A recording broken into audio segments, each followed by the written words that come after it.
দীর্ঘ ১ বছর ২ মাস পর ভারতীয় দলে মোহাম্মদ সামির প্রত্যাবর্তন।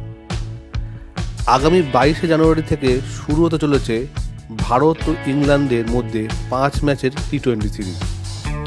সেই সিরিজের জন্য ১৫ সদস্যের ভারতীয় দল ঘোষণা করল বিসিসিআই। ভারতীয় দল ঠিক এইরকম: সূর্যকুমার যাদব অধিনায়ক, সঞ্জু স্যামসন, অভিষেক শর্মা, তিলক বর্মা, হার্দিক পান্ডিয়া, রিঙ্কু সিং, নীতিশ কুমার রেড্ডি, অক্ষর প্যাটেল যিনি সহ অধিনায়ক, হর্ষিত রানা, আর্শদীপ সিং, মোহাম্মদ সামি, বরুণ চক্রবর্তী, রবি বিষ্ণই, ওয়াশিংটন সুন্দর এবং ধ্রুব জুরেল। আশ্চর্যজনকভাবে হার্দিক পান্ডিয়া দলে থাকলেও সহ অধিনায়ক হিসেবে অক্ষর প্যাটেলের নাম ঘোষণা করা হয়েছে।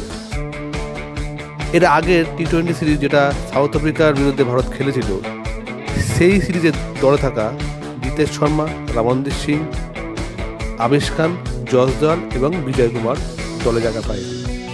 এছাড়া সম্ভাবনা তৈরি হলেও যশস্বী জয়সওয়াল, শিবম দুবে ও রিয়ান পরাগও দলে জায়গা পায়। ভারত ও ইংল্যান্ডের মধ্যে প্রথম টি-20 ম্যাচ অনুষ্ঠিত হবে ২২শে জানুয়ারি কলকাতার ইডেন গার্ডেনে।